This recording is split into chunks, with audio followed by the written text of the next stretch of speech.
Hello there, ladies and gentlemen, and welcome to the Level 100 Enhancement Shaman Guide. My name is Tuskeh, and in this video we're going to discuss the Enhancement Shaman in all of its glory, covering everything. This guide, designed for everyone, will take you through everything you need to know about the Enhancement Shaman. Whether you're a new player wondering what Enhancement is like to play, an experienced player looking to get into a new class or spec, or a veteran shaman curious about what you can do to go above and beyond, this guide will cover everything you need to know. Note that this guide is for PvE only. It will not discuss the PvP aspects of the Enhancement Shaman because I know bugger all about it. If you want my advice for PvP, it's this: hit things, don't die. You can use the links above to jump to the various sections of this guide at will. Now, let's get started.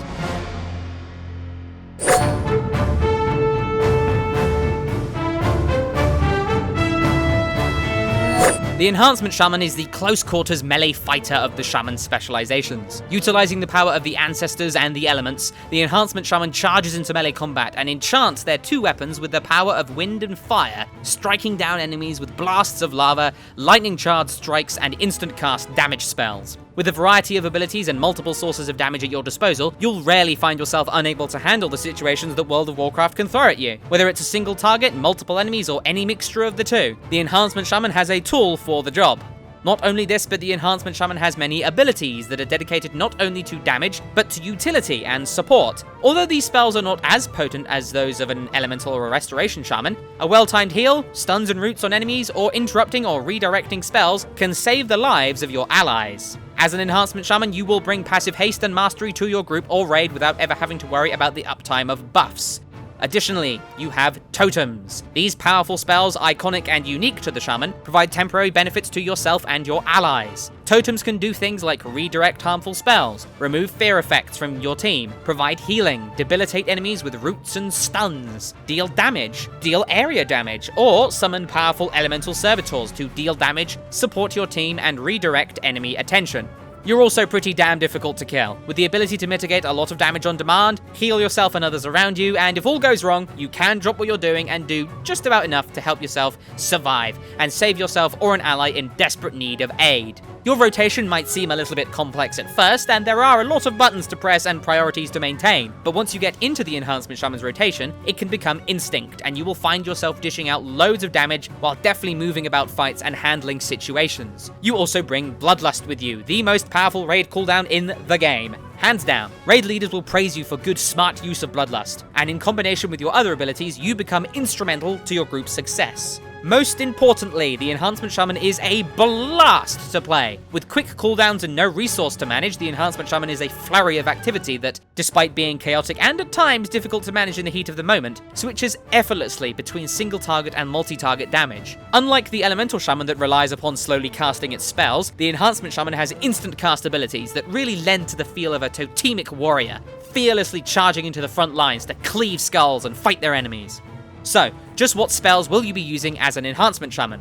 Well, the Enhancement Shaman's abilities are split between melee attacks and ranged attacks. You'll be using a mixture of the two in order to deal out your damage, even in the thick of combat. Additionally, they have a couple of passive abilities that lend themselves to the Enhancement Shaman's damage output. So, as an Enhancement Shaman, you will always be wielding two one-handed weapons. You have Enhanced Weapons, which gives your main hand weapons a chance to activate Wind Fury, which makes you attack 3 more times each time you attack. This also makes your offhand weapon deal extra fire damage. You also have Maelstrom Weapon, which is a stacking buff that decreases the cast time of your next nature spell by 20% per stack, also increasing its effectiveness. This can stack up to 5 for an instant cast spell that deals a lot of damage or healing. You have Flame Shock, which is a ranged, instant cast spell that deals fire damage over time. I mentioned this before the other abilities because this particular spell has an interaction with our other spells. You have Storm Strike, which is an instant cast spell with a quick cooldown. This deals heavy damage with both of your weapons, increases the chance that your nature spells will critically strike your target, and, since it's a melee attack, has a high chance to activate Wind Fury and Maelstrom Weapon. You have Lava Lash, which is another instant cast spell with a quick cooldown. This one deals fire damage with your offhand weapon and spreads your Flame Shock to every single enemy nearby, meaning that if you Flame Shock one enemy and then use Lava Lash on it, the Flame Shock will spread to every single target nearby. Additionally, every time Flame Shock deals damage, it has a chance to reset the cooldown of your Lava Lash. So just imagine what your Lava Lash's cooldown is going to look like if you have 30 Flame Shocks up. You have Frost Shock, which is a ranged attack that deals frost damage to your enemy. This has a very short cooldown. You have Unleash Elements, which makes your next attack faster for the next few attacks, and increases the damage of your next fire spell. You have Lightning Bolt, which is a single target cast time spell. This interacts with Maelstrom Weapon, meaning that it can become instant cast. You have Chain Lightning, which is a cast time spell that deals damage to multiple targets. This interacts with Maelstrom Weapon as well, meaning that it too can become instant cast.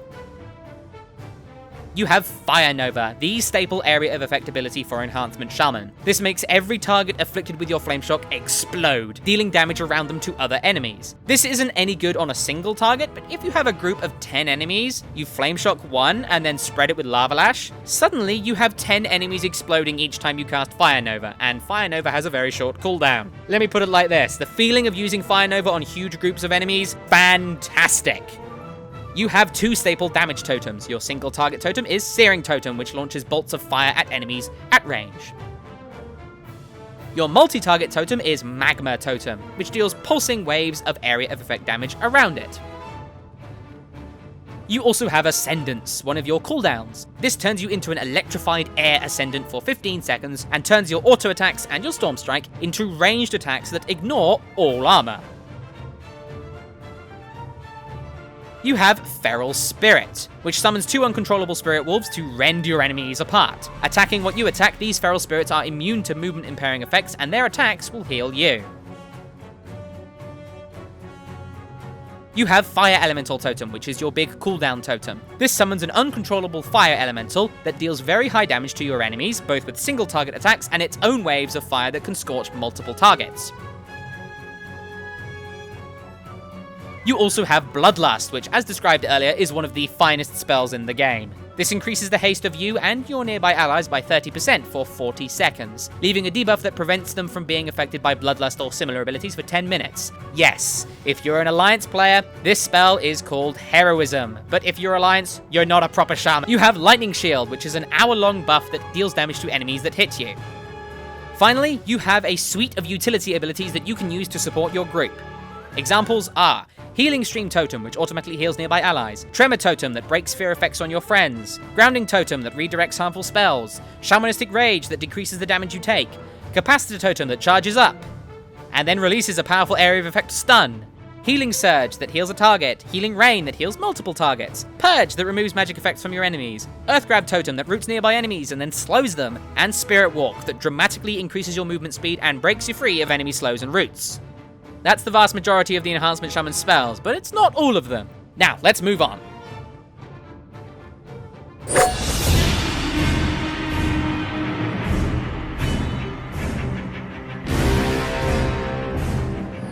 So let's quickly go over the various things that have changed in between level 90 and 100 for the Enhancement Shaman. We have a variety of new enhancements to our abilities, so let's quickly go over them, how important they are, and how they change things. The least important of our enhancements is Improved Reincarnation, which increases the health that you reincarnate with by 50%, which means you'll pop up at about 70% health. This is great, as it means that most of the time you can just instantly jump back up to your feet mid-fight without worrying too much about what you'll be getting into. Of course, always check to make sure that you won't instantly die after you self-res. Next, Enhanced Unleash. This makes our Unleash Flame increase our movement speed by 30% for 4 seconds. This is really helpful for getting stuck into enemies, and the movement speed does stack with Ghost Wolf and Spirit Walk, so it's great to use when you're running about, avoiding abilities, or charging towards an enemy. Next up, Improved Flame Shock, which causes our Flame Shock to have a 15% chance to reset the cooldown of Lava Lash each time it deals damage. This means you have to watch for your Lava Lash suddenly resetting, especially when you have a lot of targets Flame Shocked. Finally, Improved Maelstrom Weapon, which increases the damage of the spell by 10% per stack of Maelstrom Weapon. This is just really easy to utilize, just make sure you only cast spells at 5 stacks of Maelstrom Weapon. The extra damage is well worth waiting for the final stacks of the buff. The only time where this is not the case is where you have nothing else on cooldown and you can only cast a Lightning Bolt with 1 stack of Maelstrom Weapon.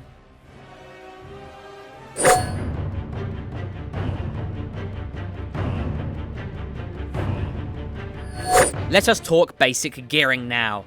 First and foremost, as a shaman you wear mail armor and you gain a 5% agility bonus for doing so.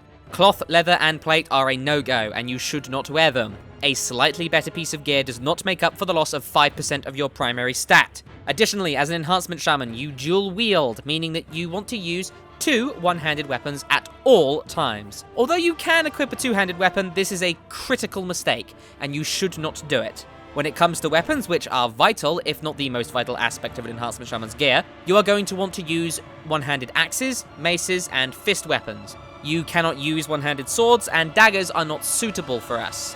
I say this because all of our sources of melee damage, so Storm Strike, Lava Lash, Wind Fury, and Flame Tongue, are reliant upon and scale with the damage, not the speed of our weapons. So if I use Storm Strike with 2 slow maces, it would do much more damage than if I used it with 2 quick daggers.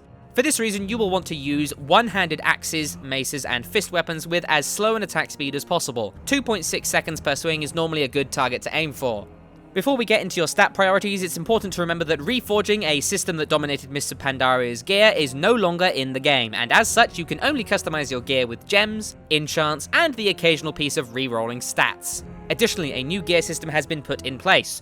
All primary pieces of gear that show up on your character, so heads, shoulders, chest, wrist, gloves, belt, leggings, and boots, and sometimes cloaks, all share stats with other specs and classes and changes depending on who wears them. So, a pair of male boots would offer you agility, which is your primary stat, if you were in your enhancement spec, but the same pair of male boots would offer an elemental shaman intellect instead. Don't worry about the grayed out intellect bonus you see on your gear, you're still doing it right. The rest of your gear, so necklace, weapons, rings, trinkets, and maybe the cloak that it's a little bit iffy, the cloak. Sometimes it is, sometimes it isn't. But mostly those ones do not change, and as such will require that you know what stats you are after, and that you pick ones with enhancement-friendly bonuses. So your primary stat is agility.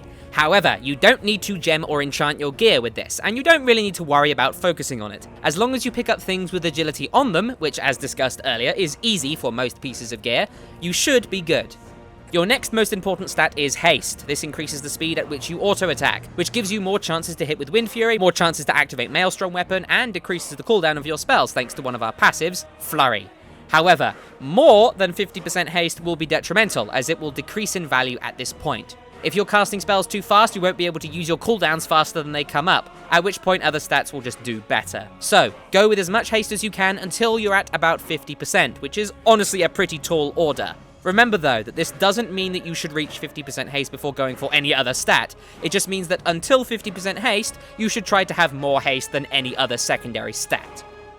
After that, our next most important stat is Mastery. This is Enhanced Elements, which increases all fire, frost, and nature damage that we do. This applies to just about every single one of our spells, which makes it a really solid stat. Additionally, in multi-target situations, Mastery shines due to the amount of fire novas you will be creating. Next is Multi-Strike. This grants us a chance to duplicate our spells, which is fantastic. Why hit once with Storm Strike when you can hit twice or 3 times? This is a very good stat that will increase your damage very solidly. As a note, Mastery and Multi-Strike are really close in practically equal in single-target situations, but Mastery pulls ahead in multi-target situations as explained earlier. Next up is Versatility. This secondary stat, introduced in Warlords of Draenor, increases our damage and decreases the damage we take. It's just a solid good stat. Your weakest stat is Critical Strike. This doesn't really do too much for us, as we don't really have any spells that interact with Critical Strike. Of course, critically striking more often is good, but Storm Strike already increases our crit chance on our enemies by 25%, well, our nature spells anyway. So this isn't as strong as Versatility is. Well, it kind of is, in damage output. Practically, Versatility and Critical Strike will do the same amount of damage, in terms of their value. But, because Versatility also decreases the damage you take, it is a little bit better than Critical Strike. Finally, any haste that you get after 50% is worse than any of these stats, so be careful about going over the 50% haste cap.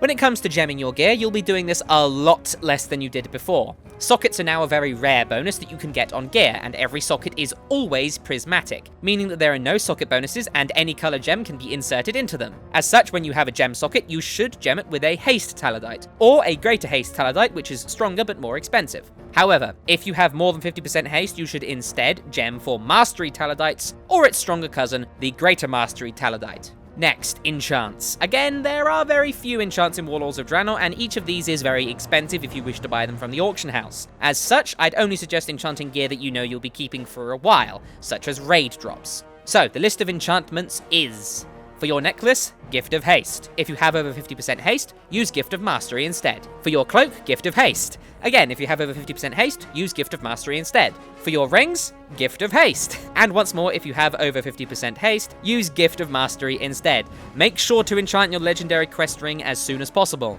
And for your weapons, use Mark of Warsong, which has a chance to increase your haste. However, it is important to note that the haste you gain from this is a temporary buff, not a passive haste increase, so it is a little bit weaker than the other haste bonuses that you get from either gear or enchants. If this buff pushes you over the 50% haste threshold, then consider using Mark of the Bleeding Hollow instead, which has a chance to increase your mastery. These two enchants are very close in terms of value. Now, before we move on, let's discuss the actual process of gearing. I've noticed quite a few people who struggle with gearing up to get into heroics and then into raids, so this is the process you want to go through in order to get your character in gear that's ready for raiding. So first of all, as you level up, if you're a leatherworker, save up your burnished leather and make for yourself 3 pieces of epic crafted gear. If you can't make epic crafted gear, consider asking someone who can make it or get it from the auction house. It is expensive though. Once you hit level 100, do all of the Nagrand quest chain. It will offer you okay gear that you can use to get ready for heroics. This one is very important. Make sure you kill as many rares as you can as you do this. Some of them can drop decent gear, especially the level 100 rares that can be found in the daily assault areas. You may need a group for some of those. Save up Apexis crystals and buy gear from the vendors in Ashran. If you've done a bit of all of this, then you should be in high enough gear to handle heroics. Jump into the proving grounds and complete silver to be able to queue. Next up, do as many heroics as you can. The gear that drops there is the stuff you'll be using to enter raids, and it will help you get used to your class, and you're going to need to do them if you want to get started with a legendary questline anyway. Next up, make sure you continue to gather Apexis crystals, and if you are a leatherworker, make yourself 3 pieces of crafted gear. If you have a piece of Apexis crystal gear, upgrade it using about 10,000 more crystals into an epic. Finish the legendary quest chain as soon as possible to get yourself your 680 ring. Then hop into any LFRs that you can to help supplement your gear. But remember that the gear should be used as a crutch to get you into raiding, and it should not be considered an end goal. LFR is not raiding, remember. Once you hit about 630 item level, you should be good to go into high mode or normal mode, and from there you can gear up into heroic and then slowly into mythic. These steps should get you into raiding at a fair pace. It might take some time, especially if you haven't started gathering crafting materials and if you pug the heroics. Tip: group up. Guilds are great for this kind of thing. But you'll get to raid level quickly enough.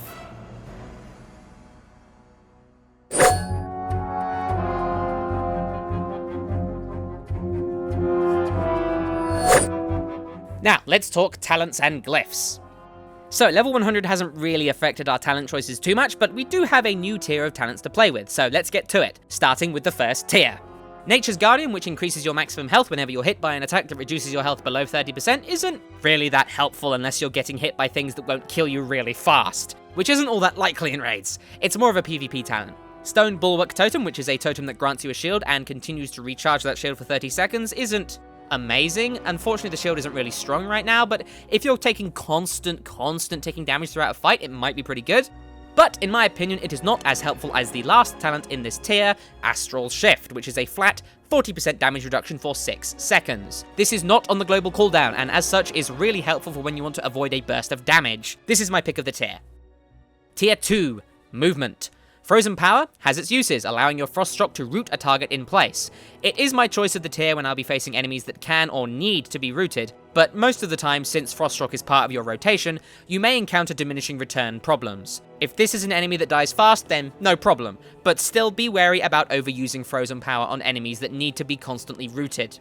Earth Grab Totem, which is my default pick here. This replaces Earthbind Totem, and instead of slowing enemies, the first time it pulses, it will root an enemy in place for 5 seconds. This happens on an enemy per enemy basis, so the first pulse, when an enemy reaches it, they will always be rooted, and this can AoE root. So this is very helpful in a lot of situations, and can sort of replace Frozen Power's root temporarily, so I go with this most of the time. Finally, Wind Walk Totem, which removes all slowing effects on the raid for 6 seconds and makes them immune to others. As of this recording, the only fight this is helpful on is Korag, to counteract his Expel Magic Frost. Keep this in mind as you progress. Make sure you are right on top of that Windwalk Totem every single time for that fight. Tier 3, the Totem tier. Call of the Elements has its place, but it isn't really that helpful. It resets the cooldown of your totems with a base cooldown of 3 minutes or less, so it won't reset your elementals. It will, however, reset Healing Stream, Tremor, Grounding, Earthbind or Earth Grab, and your capacitor totems. So this does have utility, so judge it based upon your own experience and what the fight calls for. Next up, Totemic Persistence, which allows you to place 2 of a totem at once. except for your fire totems. This would be great if it could work with our fire totems and allow us to have a fire elemental and a searing totem, or maybe a searing and a magma totem at the same time, but nope, doesn't allow that, so it's not really that helpful.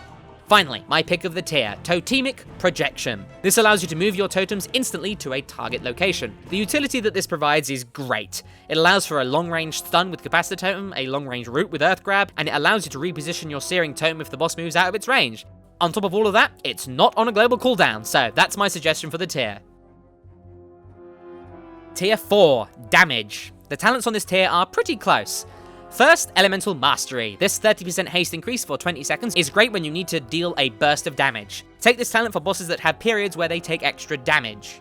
Next, Ancestral Swiftness, which is the best talent here for single target sustained damage. The passive haste it gives you is useful, and you can macro the instant cast mechanic to a lightning bolt. This will not overwrite your Maelstrom weapon, meaning that you can fire off 2 instant cast nature spells at the same time. If you pick this, make sure you also macro it with your chain lightning. Finally, Echo of the Elements, which causes your next Lava Lash, Storm Strike, or Fire Nova to not incur its own cooldown. This is going to change in patch 6.1. I'll include an annotation on screen now explaining whether or not it's any good, and if it warrants a video, that annotation will lead you to a video. But as for this recording, this is not as strong as the other 2 talents, but it does shine on AoE fights, so use it when you need to kill a lot of things really fast. Next tier, Healing. Now, this tier of talents is pretty pathetic, unfortunately. Rushing Streams, which makes your Healing Stream totem heal for more and also heal another target, is friggin' useless. It's just bad in every way. Healing Stream doesn't heal much anyway, and although it can be nice to throw one down mid-combat, this talent just doesn't compare to the other 2 choices. Just don't take it. It's terrible. Just, no, bad. Next up, Ancestral Guidance. This is my pick of the tier.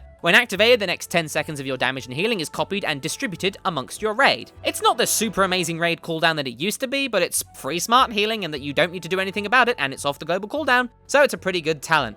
Next up, Conductivity. This basically makes your damaging spells increase the duration of your healing rain up to a cap of an extra 30 seconds. Now, healing rain doesn't heal for much at all, but if the raid is stacked up on, say, the Butcher, and you really need every single ounce of healing, it might be an okay pick. However, it doesn't compare to Ancestral Guidance in the vast majority of situations.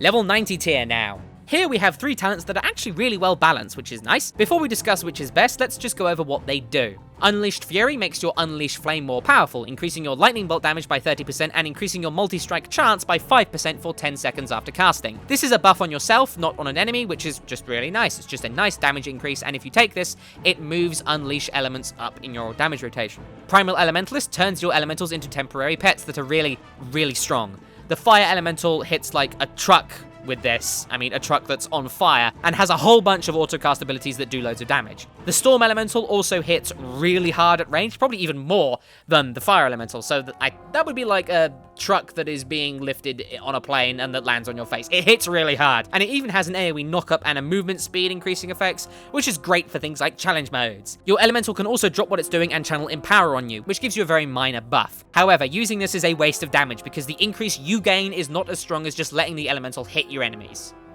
Finally, Elemental Blast, which is a hard-hitting spell that increases either your crit, haste, mastery, agility, or multi-strike for 8 seconds. It's a part of the rotation that can make things pretty complicated, and it's a little bit behind, but it's okay. Now, which of these is the best? Well, they're all pretty good. Primal Elementalist and Unleashed Fury are really close in terms of value, with Primal Elementalist being good when the bosses are going to take extra damage, or if the fight isn't very long.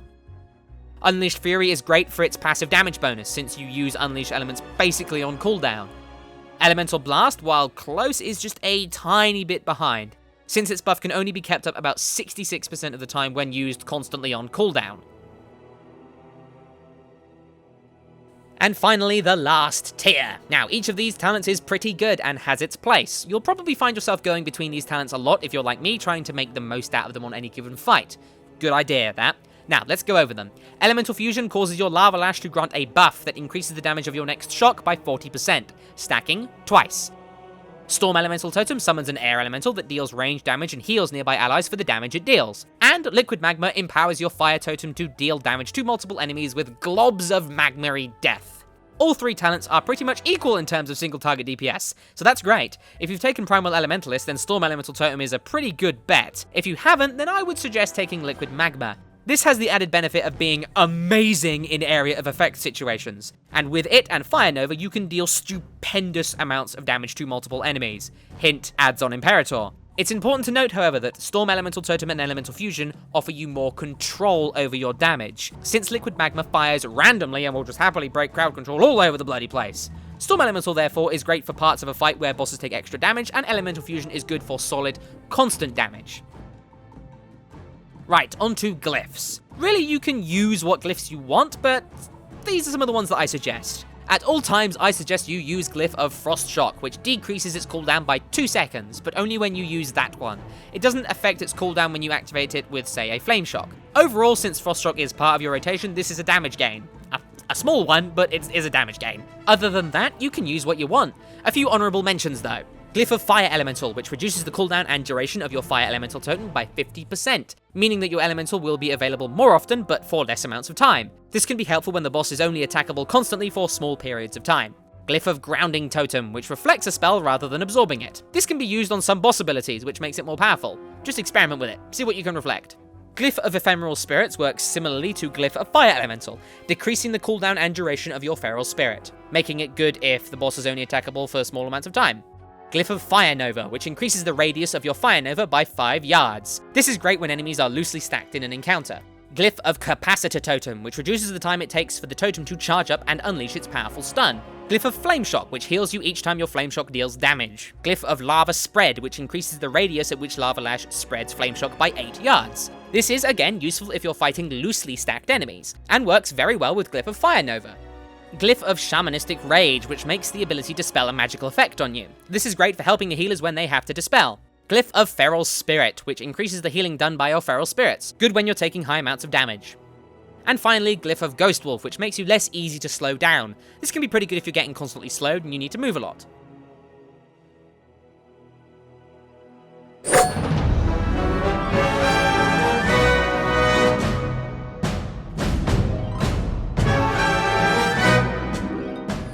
Now let's move on to your rotation and your cooldown usage. Your rotation is a priority system based entirely upon cooldowns, meaning that you need to know the benefits of using certain spells over others, and you will constantly be making decisions about which spell is worth more in any given circumstance. Let's start by going over your spell priorities. We will start this priority list with a single target example, using your base spells. We'll get into talents and multi-target situations in just a bit. These spells are, in order, spells that you will always be using as an Enhancement Shaman when fighting a single enemy. If you have 5 stacks of Maelstrom Weapon, which should happen fairly regularly with your auto attacks, then use Lightning Bolt. Use Storm Strike. If you're in Ascendance, this will become Wind Strike, but it will remain in the same place on this list of priorities. Use Lava Lash for its damage. Use Unleash Elements for its increase to your next fire spell and the attack speed increase.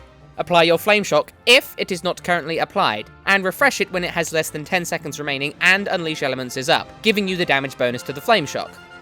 Use Frost Shock. Simple damage on a short cooldown. Keep your Searing Totem active. If it has about 10 or 15 seconds remaining and it will see consistent use for its duration, recast it. Finally, use Lightning Bolt, as long as you have at least 1 stack of Maelstrom Weapon. Use this only as a filler when everything else is on cooldown. You likely won't be doing this much, but make sure you do when the situation arises. Now, let's add in talent choices to this priority list. First, if you have chosen Unleashed Fury as your tier 6 talent, then Unleash Elements becomes your #1 priority. Make sure you use it on cooldown. If you've got Elemental Blast instead, use it when you have 5 stacks of Maelstrom Weapon as your new #1 priority. If you don't have 4 to 5 stacks of Maelstrom Weapon, then Elemental Blast has about the same priority as a Frost Shock, just a little bit higher than a Frost Shock. If you've taken Liquid Magma as your tier 7 talent, using it on cooldown, as long as you have a totem that will last for 10 seconds to benefit from the spell, this will become your #1 priority. If you've taken Elemental Fusion instead, then you will want to save up the buff for your Flame Shock. Make sure that you always have 2 stacks of Elemental Fusion and your Unleash Flame up, before applying or refreshing your Flame Shock. This means you'll have to hold off on using a Frost Shock near the end of your Flame Shock's duration, so that you will have 2 charges of Elemental Fusion ready for it.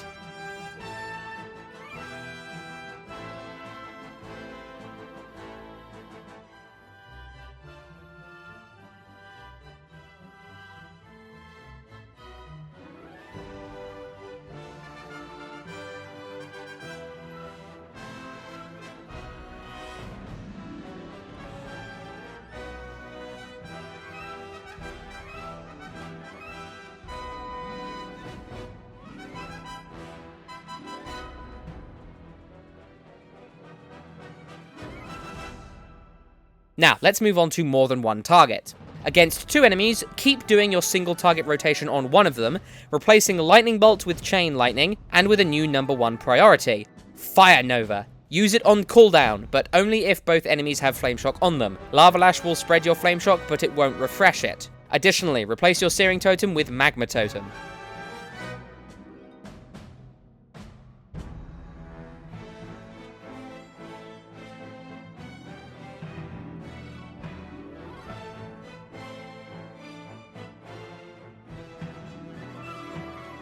Against 3 or more enemies, stop using Frost Shock entirely and focus instead on spreading and detonating Flame Shock with your Fire Nova.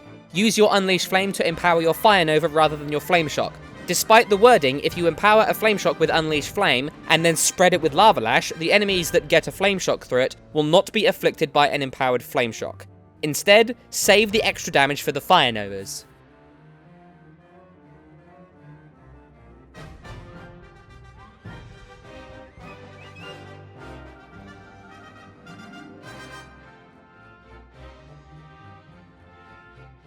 When it comes to your cooldowns, you have Ascendance, Feral Spirit, Fire Elemental Totem, and, potentially if you take the talent, Storm Elemental Totem. Ascendance and Feral Spirit should be used on cooldown, or during periods where enemies take extra damage.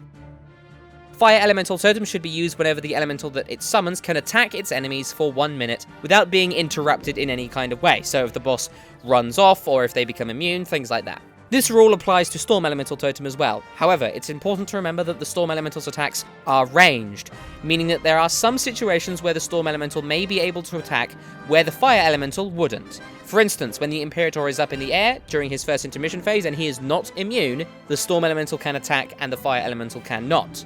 If you have Ancestral Swiftness, which you can macro to a Lightning Bolt or a Chain Lightning as shown on screen with this macro, you'll want to use it on cooldown. Don't worry, this will not replace or overwrite Maelstrom Weapon. Elemental Mastery is the same. Use it on cooldown. Now, Bloodlust. It is the best raid cooldown in the whole game. Nothing compares to it. So, know when to use it. Each boss fight has a moment where the raid will need to be bloodlusted, and it may not necessarily be at the start or the end of the fight. Know exactly when to bloodlust through learning encounter mechanics and by asking your raid when they would like the bloodlust.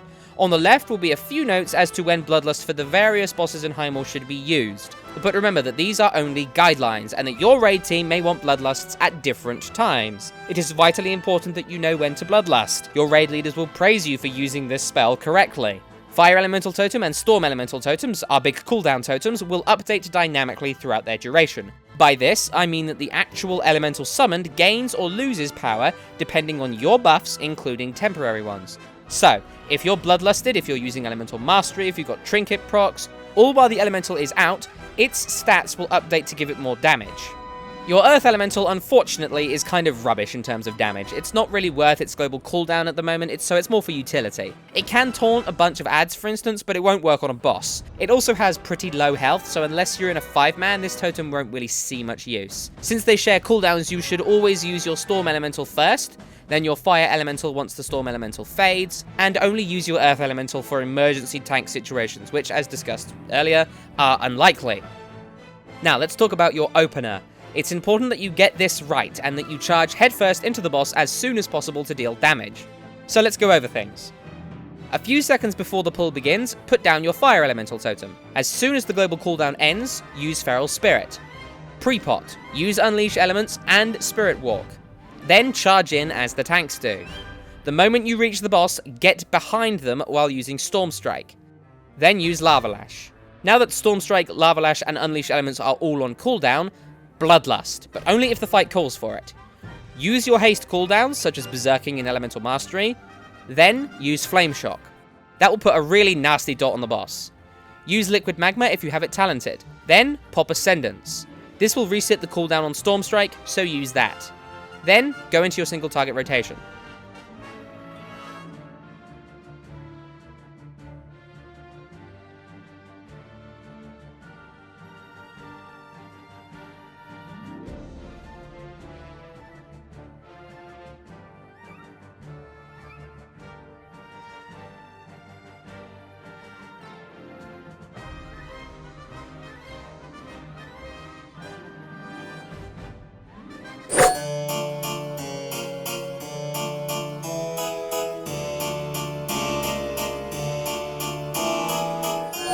Right, let's move on to some useful macros and add-ons. These aren't 100% necessary to master your shaman, but they are very helpful and I would definitely suggest them. So, macros. I only have a few that I really use, but they can be quite helpful. First, a haste buff. This allows me to cast Berserking and Elemental Mastery at the same time. Be careful about how much haste this gives you. Remember, over 50% and extra haste is wasted.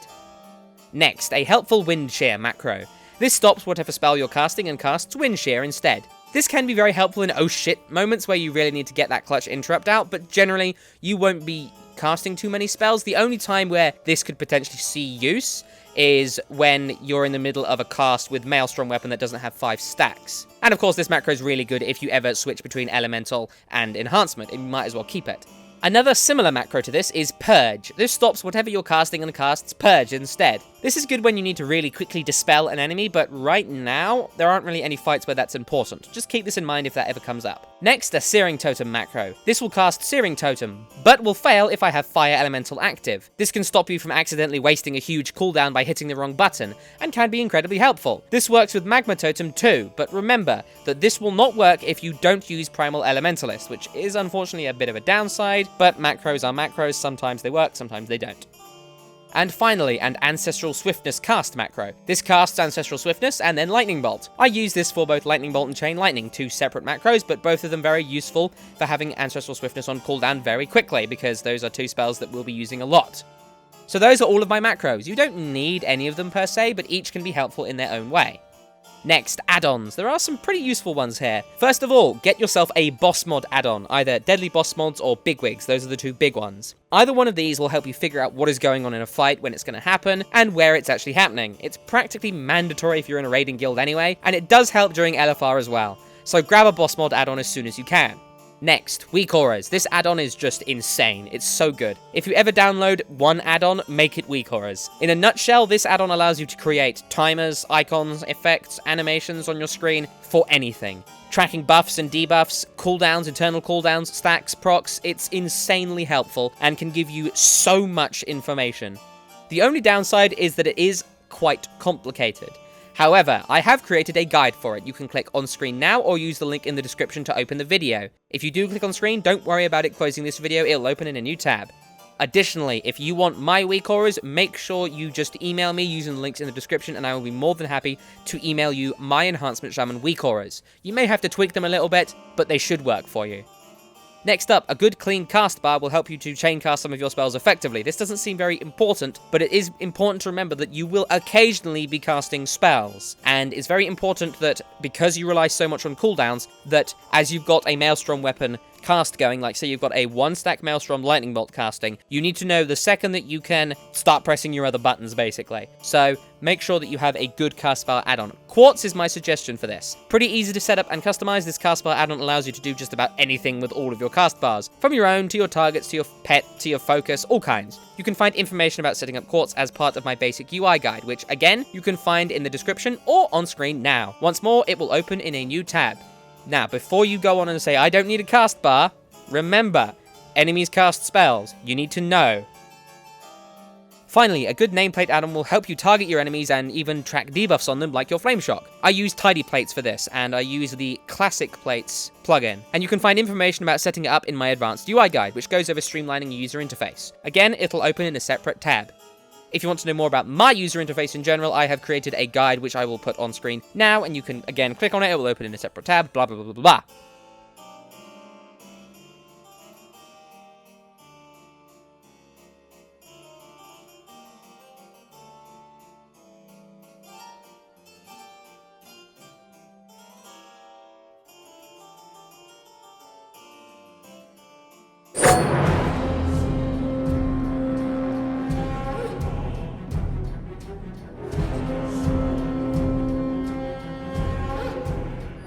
In this section, we'll discuss some tips for every melee DPSer, regardless of your class.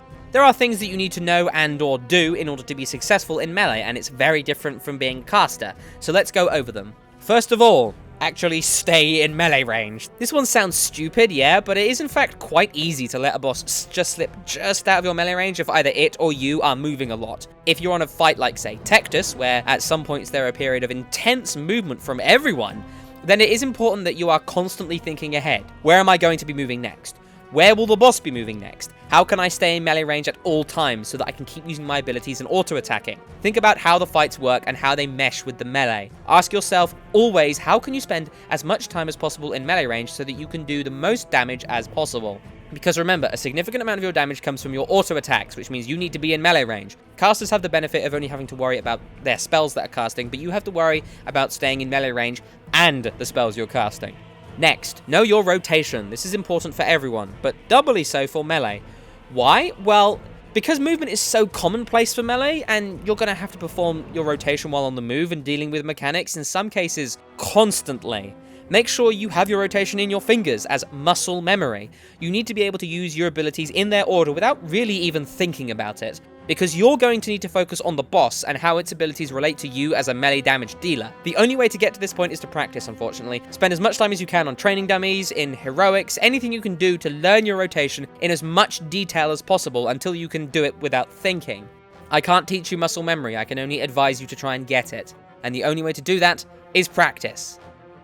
Next up, learn things. As you approach each fight, there will be a learning curve regardless of how many guides you read or watch or how much you study the fight. Doing it yourself is always different, and it is especially important for melee DPS to learn fights in a way that is different from ranged or healers. You have the added priority of staying in melee range as much as possible, and so the way you handle mechanics is different. Make sure you are always learning, and that you never fall into the trap of doing the same thing over and over and over again. Always be trying to improve yourself in every way, be it in your rotation, how you handle mechanics, and how much time you spend in melee range with the boss. Try and get that as close to 100% as possible.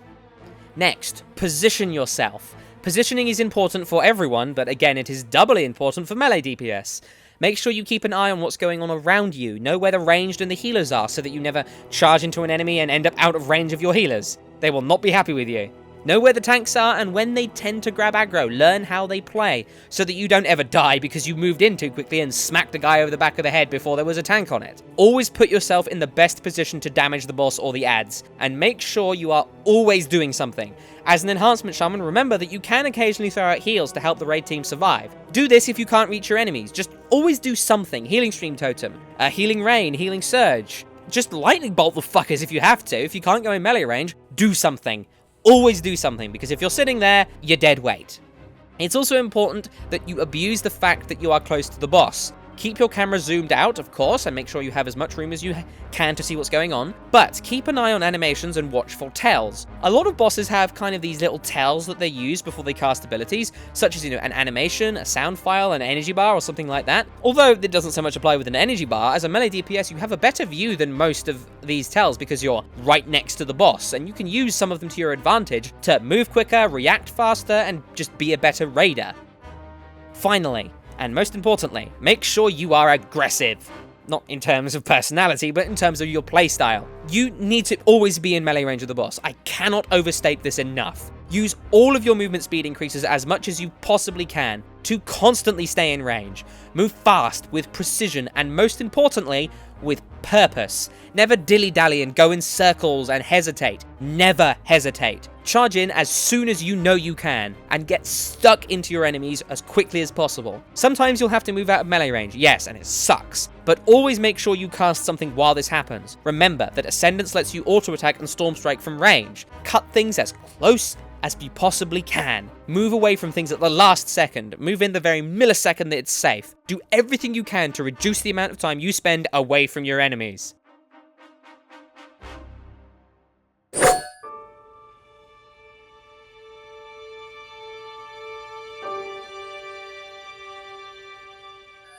Now, time to speak some advanced stuff. This is for Shaman who know their class and who may be trying to squeeze more out of it. Over my time as a Shaman, I've discovered, either by myself, from guides, live streams, or articles about the Shaman, many little things you can do to help be more awesome. So let's go over a few. First, your talents. It is important to note that although in many cases you'll be using the same picks, it can definitely help to consider what talents are best on what fight. Remember that Storm Elemental Totem meshes well with Fire Elemental Totem, allowing for 2 full minutes of high damage from you. This is great on fights like the Butcher, where the last 30% of the boss's health is the most intense and needs to get done with quickly. Additionally, swapping between talents like Elemental Mastery, Echo of the Elements, and Ancestral Swiftness for burst damage, AoE damage, and single target sustained damage respectively will increase your DPS. Also consider swapping between Primal Elementalist and Unleashed Fury when you need burst damage or sustained damage.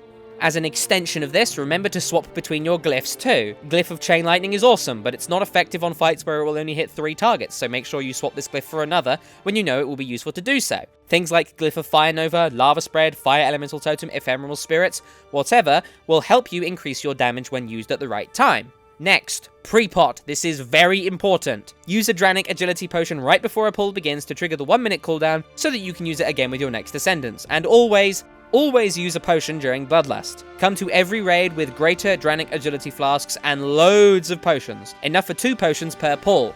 Also make sure you get your hands on a lot of healing tonics, because they don't share cooldown with potions and they are good for self-healing. Additionally, make sure you save your augment runes from any LFR runs you do. Every little bit of damage counts. Next up, know how fights work so that you have something ready for every single burst of damage. A great Enhancement Shaman has the ability to be pretty difficult to kill, and by cleverly using Astral Shift for a burst of damage, then a Shamanistic Rage for another, then things like a Guidance, repeat with whatever's on cooldown, in combination with a 5-stack Maelstrom heal, you'll be one of the last raiders to die to raid damage. Don't be one of the first people to die to this raid damage. Heal yourself or others if that single surge of healing can save a life. It's more than worth using a Maelstrom weapon heal if it will keep someone else alive. It's not just the healer's job to keep the raid going. It is everyone's responsibility. If you can save someone's life, do it. That's the whole point of WoW. Be a damn hero. Now, a few notes about your spells. Some of these are things that people overlook, but, remember that your spells do have some interesting effects. For instance, Storm Strike will put a debuff on your enemy that increases the chance that you would crit them with your nature spells. So Lightning Bolt, Chain Lightning, Elemental Blast, and Lightning Shield by 25%. So you always want to be Storm Striking before you use these spells. Unleash Elements not only increases your attack speed, but also the damage of your next fire spell. The only 2 fire spells you have are Flame Shock and Fire Nova, so which one you want to empower depends on your situation. If you're in a purely single target situation, an Unleash Elements buff will be available for your Flame Shock every time. The only time when this is not the case is when you also have the talent Elemental Blast, which also benefits from Unleash Elements. In this case, you want to prioritize empowering your Flame Shock anyway, not your Elemental Blast. Make sure you just wait a few moments with your Elemental Blast cooldown to use the empowerment on your next Flame Shock instead. However, when you're fighting multiple enemies, the Unleash Elements buff is best applied to Fire Nova. This is because the Flame Shock applied to enemies by Lava Lash's spread cannot be empowered. So, if you were to empower a Flame Shock with Unleash Elements, cast it on an enemy, then spread it with Lava Lash, every enemy except for the initial target will have a default unempowered version of Flame Shock on them. Kinda sucks, yeah, but compare that to increasing the damage of all of your Fire Novas, and you'll quickly see why empowering Fire Nova is better for your damage in a multi-target situation. Next up, it is important to know that there can be downtime in your rotation. There may be times where you find yourself waiting for a couple of seconds on a few different cooldowns. In this situation, if you have at least 1 stack of Maelstrom weapon, cast Lightning Bolt. I say Lightning Bolt because this should only really ever happen in a single target situation. In a multi-target situation, the addition of Fire Nova means that you will always have an ability available to cast. Really, in a multi-target situation, you won't have enough time to cast all of your different spells, so just remember to prioritize what you have to prioritize. But in these single target situations, using a 1 or higher stack of Maelstrom weapon to cast Lightning Bolt is a slight increase in damage compared to just auto-attacking, especially if you also have the Storm Strike debuff applied to your target. A few other things to note about your abilities. Remember that Spirit Wolves heal you when they deal damage, so it can be helpful to use them in periods of intense damage. Shamanistic Rage can dispel magic debuffs if you glyph it, making it helpful when there are a lot of hostile magical effects flying around. Spirit Walk, in addition to increasing your movement speed, breaks you free of slows and roots. Healing Stream Totem can be worth putting down if you have a global cooldown free, as it is a smart heal that does its job without really any input from you. Remember to also use Ancestral Guidance whenever you're dealing damage and the raid is taking damage, as it will help the healers out with no downside on your end. It doesn't have a global cooldown. Additionally, if you have taken Primal Elementalist and your other elementals are on cooldown, it can be worth using the Reinforce from your Earth Elemental to decrease the damage you take by 20%. This damage reduction can help you significantly when you're taking heavy damage. Next, if you have a single global cooldown available and you have to move and you're not in melee range of the boss, Ghost Wolf. This is an awesome spell for your movement, and make sure you put it on a good key binding so that you can weave in and out of it on the fly. You may not be the first to any particular place, but you will never be the last and you will always be there in time. Additionally, if you have 2 global cooldowns with which to move, Ghost Wolf, Spirit Walk, and then Unleash Elements to go stupid amounts of fast. Generally, you only want to really use Ghost Wolf when you're not going to be attacking a boss, So either when you're running away from a boss and you've got to get to a specific point, or when you're running back to a boss and you're just not in range and you've cast all your different spells. Generally, you're not going to be using Ghost Ball too much, but remember that it exists. Finally, Liquid Magma. Be careful with how you use this spell, because it can and will break CC by firing bolts directly at the CC'd enemies. This has a 40-yard range, just like the Searing Totem, and generally CC'd enemies will be a bit further away than active ones from the group, so put your Searing Totem behind you as you charge in. This can be really awkward, especially because we're melee, but you might want to try and aim your Searing Totem really far away, at the maximum range your totemic projection allows. If this is the case, honestly it might just be worth saving the Liquid Magma until an AoE situation, but if you can get away with it, try to use this trick. By doing this, the magma globs from Liquid Magma will hit the enemies you want it to hit, you know, the ones you're fighting, but the CC'd enemies, which will generally be too far away for the Liquid Magma to target it, will be unaffected, and your Searing Totem will still be in range to shoot its target. Put your Searing Totem too far away though, and both the totem and the Liquid Magma will become useless, which makes you look like a right plonker, so make sure you place it very carefully. Practice makes perfect here.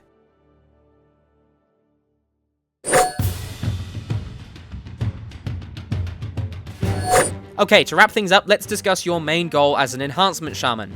It's really simple. Your goal is to be a raider. It's not about being a pure damage dealer, nor is it to be an off-healer, or a kiter, or a utility master. You bring all of these things, and occasionally clever healing with Maelstrom weapons, great use of your area of effect rotation, mitigation of enemy attacks with things like Earth Grab, Grounding, Tremor, Capacitor, Earth Elemental Totems, will help you become a great player and great raider, and a valued member of your raid team. Make sure you use your huge toolkit of abilities because it's really helpful. And the Shaman, despite being shot in the leg and stumbling a little bit, is starting to pick up a bit of pace. I've started hearing more and more people saying I'm starting to gear up, starting to do more and more damage, and the hobble that we're stumbling through right now will get better. Our damage will increase both through gear and through a little bit of attention from Blizzard maybe, and eventually we'll be turning that little hobble into a jog, and then that jog into a sprint, and we will end up running much faster than some people might think. We will be laughing at the people that mocked us for our low damage in the early stages of the expansion, and we will charge ahead, leading our raid teams to success with our great damage, our knowledge of the fights, and our awesome toolkit of utilitarian spells. The people that disagree, that think that the damage meters are everything, and that their toolkit is only for dealing damage, are one of three things. They are either ignorant, in which case, try and enlighten them, stupid, in which case, not much you can do about it, or assholes, in which case, there is something you can do about it. Never talk to them again. Be a great raider. That is the most important piece of advice any guide can ever give you, ever. Be friendly, responsible, and awesome. And regardless of your class, you will be an asset to your raid and your entire team. Master your rotation through hours of practice. Make it muscle memory. Use your support abilities because they're all really helpful in different ways. Finally, above everything else I have said in this guide, the most important thing to do as an Enhancement Shaman, as a raider, as a player, is to enjoy yourself. You are in a game, remember. Master it if you can, but always enjoy yourself. Surround yourself with people you like to raid with, who will listen to your terrible jokes, who will chat and laugh with you through an evening. Enjoy all of your awesome spells. Enjoy being very Thrall-like with your 2 Doom Hammers and charging forwards and smashing your enemies apart, summoning your wolves, your elementals, using your awesome spells. Abuse and have fun with your Fire Novas because they are just awesome. And most importantly, above everything else, enjoy your time in the World of Warcraft. That's it for this guide. I hope you enjoyed it and found it helpful.